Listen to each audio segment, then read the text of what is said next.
Hey guys, good morning. All right, we are coming at you with the healthy morning tip number 4. So thanks for hopping on. For those of you who come on live, and if you're watching the recording, thank you for checking out my video. Go back to scroll back and view the videos that I did the other 3 days of the week, so that you can get my other tips. I don't claim to know it all, but I'm just sharing my best practices and things that I've done in the morning to really make a big difference in my day and in my life. So, tip number 4. This is probably the one that I struggle with the most because it requires a lot of self-discipline to make it happen in my day, and timing, I guess, most of all. It's not something that I can just easily make up if I don't wake up in time. So, I can't do it while I'm doing something else usually. Okay, so the tip is listen to or read 10 minutes of personal growth. So what I mean by that is just something positive, something uplifting, something that is what I always say, get your head right.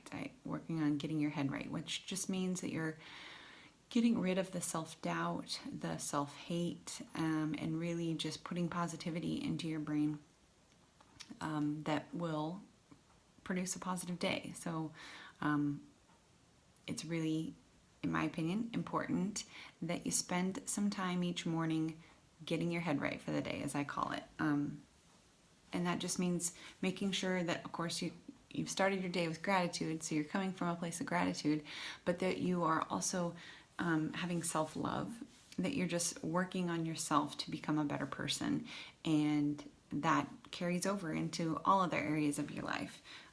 Really, if you're going to achieve any goal, whether it be health and fitness, which is a big part of my life, maybe it's improving your relationships, maybe it's getting a certain level of position within your company or with your own business. You have to have the right mindset, and that comes with personal growth.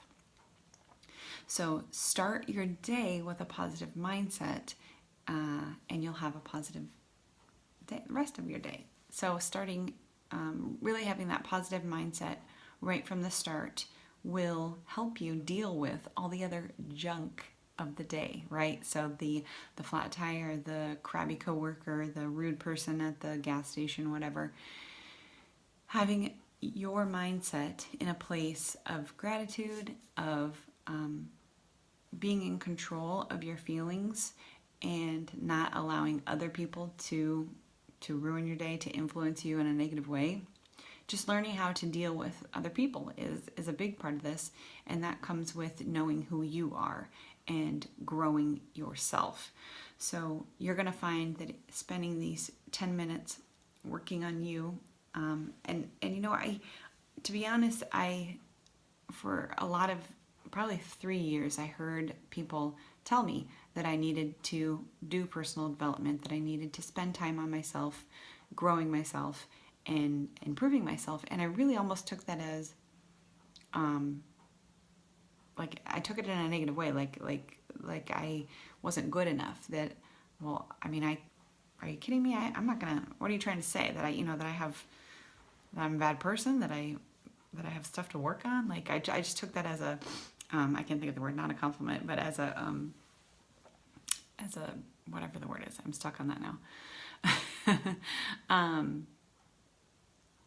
I took it in a negative way, and I thought to myself, well, that's silly. I'm going to discredit that person because they're telling me that I need to work on myself. What does that even mean? But I decided to give it a try, and spending 10 minutes either reading or listening to something, and I'll give you some ideas of some things that you can do if you're interested in taking that first step and improving yourself. It leaves for a happier life. You are a more confident person because you are more confident in yourself. You're going to find that you're less stressed. that you're able to deal with those unexpected things, or maybe those not so great things that come up in your life. You're going to be able to deal with those people who don't treat you well, or those people who are just constantly negative, or those people who are trying to project their issues or their insecurities onto you. It just gives you the tools to attack your day for a better day. So that bad stuff, that challenging stuff, either won't bother you or won't get you down for as long, because we can't control what other people do and those things that happen to us, but we can control how we react to them. And by getting your mind in a place first that you are willing, that you are ready to, that you're equipped to handle those things, is the first step. So I choose to read primarily 10 minutes in the morning, and it just makes a huge difference in my day, because I have that positive mindset, because I've taken that calm, I've taken a few minutes, the calm before the storm, the busy day, to spend some time on myself, on that personal growth. So some of the things you can do if you're wanting to sort of implement this is simple. Set your alarm 10 minutes earlier. I really like to either, especially do this before my daughter gets up, because when she's awake, I want to spend time with her and pay attention to her. But taking this 10 minutes to myself, I like to sit on the couch in the quiet, sometimes with some tea or coffee, and just read 10 minutes. I will set an alarm on my watch. This is great, Apple Watch, because when it goes off, it's just a little vibrating thing. But I want to make sure I'm getting in at least 10 minutes, and I want to make sure I'm not going over to make the rest of my day all busy crazy. So some different books if you're interested. The Compound Effect by Darren Hardy is one that I really recommend for people who are just starting to implement this reading. Another great one is Flip the Switch by PJ McClure. You Are a Badass by Jen Sincero. I'm just going to put all these in the comments so that you guys have the tools. But another thing, if I'm not setting aside time to read, I will be listening to podcasts.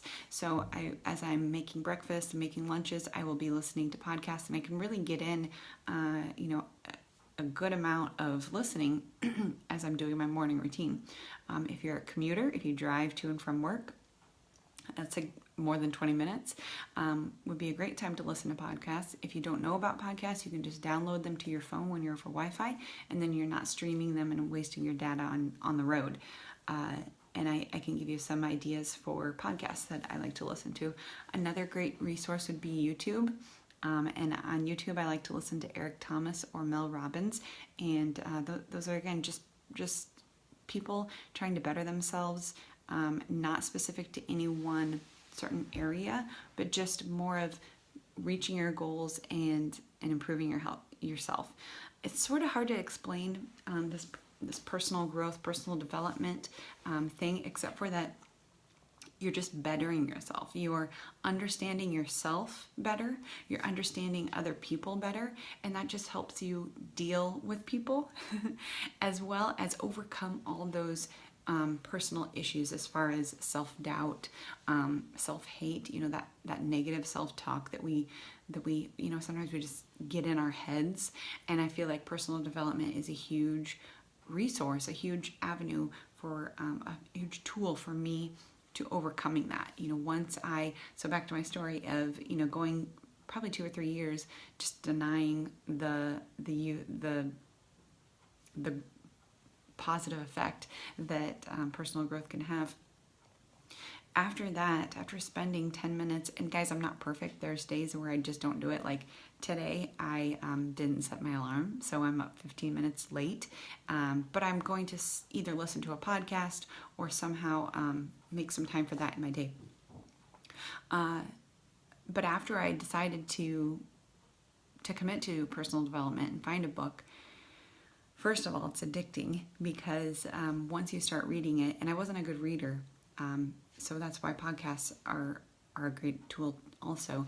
But the more I started to read, the more I wanted to read more and more and more, because it was just all making sense. It was like, oh, okay, I'm not I'm not crazy. Just because I don't have it all figured out doesn't mean I'm not a good person, or doesn't mean that I'm not going to be able to make progress towards my goals. It's just these few little mindset shifts that you need to make it happen. And I feel like a really good place to start too is how to deal with people, because we don't have control of the things that happen in our life or the way people react to us, or the way people act towards us, but we do have the choice on how we react to them. And I think that makes a huge difference, to not let those friends who are negative, or those co-workers who don't treat us well, or that crabby person at the store who is having a horrible day, and how they take it out on us. And we can easily go back at them and claw it out with them with our words, or we can accept that it's likely that they're having a bad day, and there's no reason for us to get caught up into it, and to just be the bigger person. So that's an example of sort of some things that it's not necessarily that I learned, but that it just helped me realize. So I feel like personal development really helps me just realize, pay attention to the negative self-talk that I have to myself, that I am worth more. And it's just sort of like a pep talk for your day. Like, get up, you can do this, you're awesome. And who doesn't want that? And by doing that, it makes a world of a difference in your day. So thanks for joining me this morning. I'm going to leave in the comments sort of some ideas for your for attacking personal development with books, podcasts, and YouTube videos. So if you are going to try this, waking up early and reading 10 minutes, it's going to be a trial and error process as far as what time you need to wake up and how that's going to work, and finding a book that's going to work with you. But my biggest piece of advice is just stick with it. Know that it's going to take some time to figure out how your schedule is going to work with this, what method you're going to use as far as reading or listening to a podcast. Another great idea, instead of jumping right into personal development reading, would be journaling. So just take out a pen and paper, or get a nice little notebook or a journal, and just spend 10 minutes quietly reflecting and writing. And that's really therapeutic to not only get your feelings out, but oftentimes we just don't slow down enough to pay attention to our thoughts, and that can be really distressing and rewarding as well. So all right, thanks for hopping on, guys. Have a great Thursday, and come back tomorrow for my 5th tip on healthy mornings.